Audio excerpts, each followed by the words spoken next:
몰라도 사는데 지장 없는 신기한 잡지식들 57화를 시작하겠습니다. 오늘도 신나는 잡지식 레이스 출발합니다. 첫 번째 잡지식, 1인당 해산물을 가장 많이 먹는 나라. 세상에서 1인당 해산물을 가장 많이 먹는 나라면 어떤 나라가 떠오르시나요? 초밥이 떠오르는 일본? 아니면 연어의 본고장 노르웨이? 아니요, 대한민국입니다. 유럽위원회 공동연구센터에서 2011년 발표한 자료에 따르면 1년 동안 한국의 1인당 해산물 소비량은 78.5kg으로 전세계 1등입니다. 전세계 1인당 해산물 소비량은 약 22.3kg.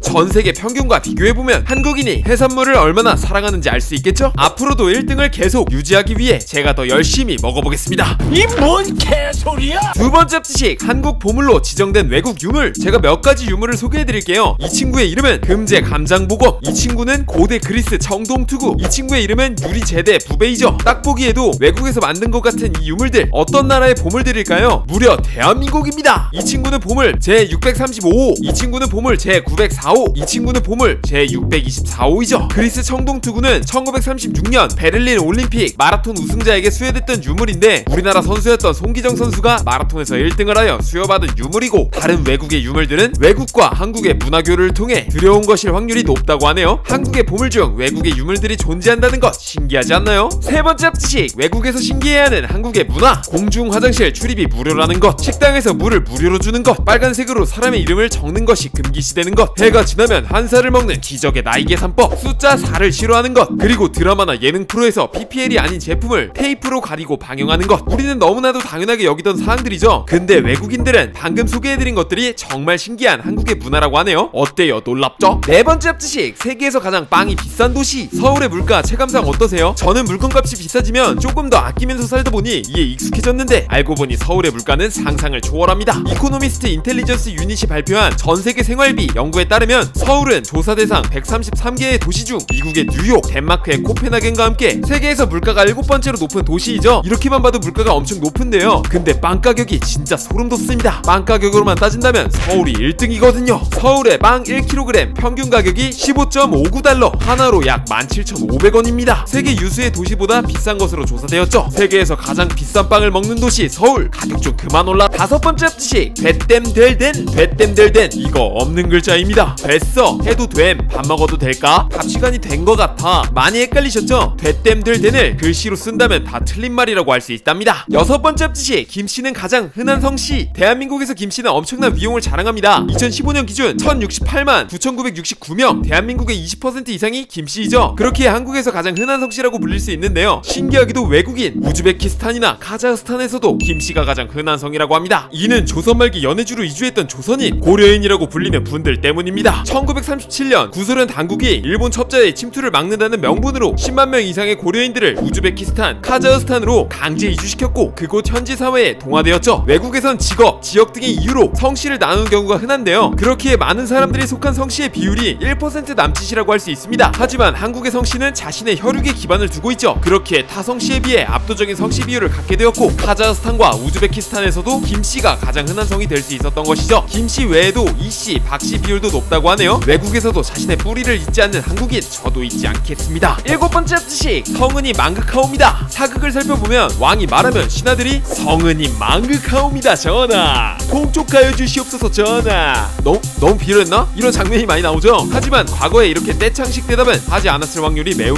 높습니다. 사극에서 상황을 극적으로 보여주기 위한 연출이라고 볼 수 있죠. 과거 왕의 위용은 엄청났고 감히 이에 반발할 수 있는 사람은 없었기 때문입니다. 우리에게 너무너무 친숙한 이 장면이 사실 드라마나 영화의 연출일 확률이 매우 높다는 점 충격적이네요. 여덟 번째 잡지식, 술을 팔지 않는 동네가 있다. 대한민국의 밤을 떠올리면 술이라는 것을 빼놓을 수가 없죠. 하지만 한국에서 술을 팔지 않는 동네가 있습니다. 이곳은 대천항에서 배를 타고 50분을 나가면 있는 녹도라는 곳입니다. 현재 182명이 살아가고 있는 섬인 녹도에선 술을 팔지 않죠. 섬 전체에 금주령이 내려진 섬입니다. 이는 50년 전 동네 사람들이 자발적으로 만든 법이라고 합니다. 당시 어업이 성행해 술집이 많았었다고 해요. 하지만 그 때문에 술에 취해 난동 부리는 사람이 많아졌고 노인들에게 대드는 일까지 벌어졌다고 하죠. 이 사건을 계기로 녹도에선 술을 팔지 못하게 되었다고 합니다. 물론 경조사 등 술이 필요할 때면 밖에서 술을 사온다고 하죠. 대한민국에서 술을 팔지 않는 곳이 있다니 놀랍다. 오늘은 여기까지. 한국 관련한 깨알 잡지식들 모아봤는데 한국만 하더라도 정말 흥미로운 사실들이 많은 것 같습니다. 나중에 기회가 된다면 사람들이 잘 알지 못하는 흥미로운 한국의 이야기들을 준비해보는 것도 참 나쁘지 않다는 생각을 해봅니다. 그만큼 보여줄 게 많은 나라라는 것이겠죠? 한국 만세 만세 만만세! 오늘도 영상 봐주셔서 감사드리고 저는 더 재미있는 잡지식들 준비하러 슝슝 하겠습니다. 오늘도 역시 말차님들 정말 많이 사랑합니다. 뿅!